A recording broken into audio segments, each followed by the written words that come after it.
জিন্দাবাদ এই ভারতের স্বরাষ্ট্রমন্ত্রী অমিত শাহ জিন্দাবাদ অমিত শাহ জিন্দাবাদ এই ভারতের প্রতিরক্ষা মন্ত্রী রাজনাথ সিং জিন্দাবাদ এই তোমার নেতা আমার নেতা বিশ্ববরণ নেতা নরেন্দ্র মোদী জিন্দাবাদ নরেন্দ্র মোদী জিন্দাবাদ ইন্ডিয়ান আর্মি জিন্দাবাদ ইন্ডিয়ান আর্মি জিন্দাবাদ ইন্ডিয়ান আর্মির বীরত্বকে কুর্নিশ জানাই ইন্ডিয়ান আর্মি জিন্দাবাদ ইন্ডিয়ান আর্মি জিন্দাবাদ ভারতের এয়ারফোর্স জিন্দাবাদ ভারতের নেভি ফোর্স জিন্দাবাদ এয়ারফোর্স জিন্দাবাদ পাকিস্তান মুর্দাবাদ পাকিস্তানের কালো হাত ভেঙে দাও গুড়িয়ে দাও পাকিস্তানের কালো হাত ভেঙে দাও গুড়িয়ে দাও জঙ্গিবাদ নিপাত জঙ্গিবাদ নিপাত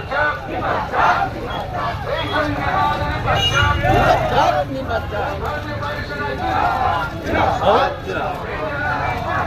जिंदाबाद भारत माता की जय।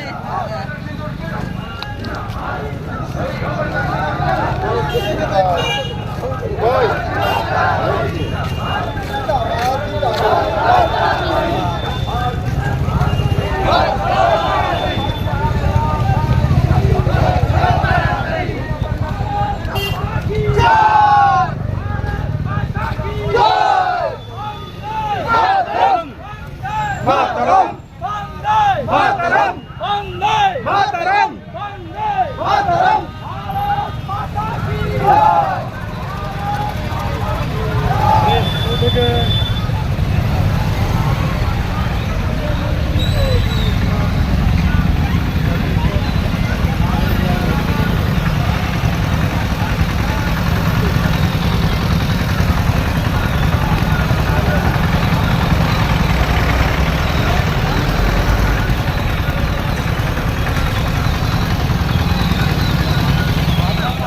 আমার নেতা তোমার নেতা নরেন্দ্র মোদী জিন্দাবাদ অমিত শাহ জিন্দাবাদ দাদা স্বরূপনগর থেকে তেরেঙ্গা যাত্রা শুরু করেছেন, কি বলবেন? দেখুন, আপনারা সকলে জানেন, সারা দেশ জানে, সারা বিশ্ব জানে, 22শে এপ্রিল যে ধর্ম জিজ্ঞাসা করে যারা টুরিস্ট যারা বেড়াতে গেছিলেন তাদের 26 জনকে খুন করা, তারপরে ভারতবর্ষের প্রধানমন্ত্রী গত 9 তারিখ 10 তারিখ দেখেছেন পাকিস্তানের যে জঙ্গি ঘাঁটি, সেই জঙ্গি ঘাঁটি গুড়িয়ে দেয়, সেই জঙ্গি ঘাঁটি গুড়িয়ে দেয় এবং আমাদের যে ব্রহ্মোস্ত্র মিসাইল নূর এয়ারবেস থেকে শুরু করে পাকিস্তানের 9টা এয়ারবেস গুড়িয়ে দেয়। তাই আমরা ইন্ডিয়ান আর্মির মনোবল বাড়ানোর জন্য এবং ভারতবর্ষের প্রধানমন্ত্রী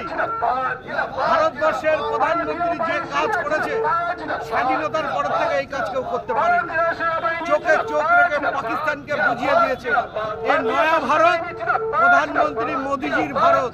140 কোটি মানুষ ভারতবর্ষের প্রধানমন্ত্রী মোদিজির সাথে আছে এবং সেই সেলিব্রেশনের জন্য অপারেশন সিন্দুরের জন্য ভারতীয় যে সেনাবাহিনী, নৌবাহিনী এবং এয়ারফোর্স, বিএসএফ তাদেরকে সেলিব্রেট করার জন্য, তাদেরকে সেলিউট জানানোর জন্য দাদা আগামী দিনের জন্য কি বার্তা দেবেন আপনি? পাকিস্তান বুঝে গেছে এটা মোদির ভারতবর্ষ, তাই হাজারবার তাদেরকে ভাবতে হবে, কারণ মোদিজি নিজে বলে দিয়েছেন যে জল আর রক্ত একসাথে বইতে পারে না। তাই পাকিস্তান তুমি হুঁশিয়ার হয়ে যাও, তোমার দেশে যত জঙ্গি ঘাঁটি আছে এবং যারা জঙ্গি আছে তাদের খুঁজে খুঁজে বার করে মোদিজি তাদেরকে মারবে, কারণ মোদিজির প্রতি 140 কোটি মানুষের বিশ্বাস ভরসা সবটাই আছে। দাদা আপনার নাম পরিচয় বলবেন? দেবদাস মন্ডল, বনগাঁ সাংগঠনিক জেলার ভারতীয় জনতা পার্টি প্রেসিডেন্ট। ধন্যবাদ আপনাকে।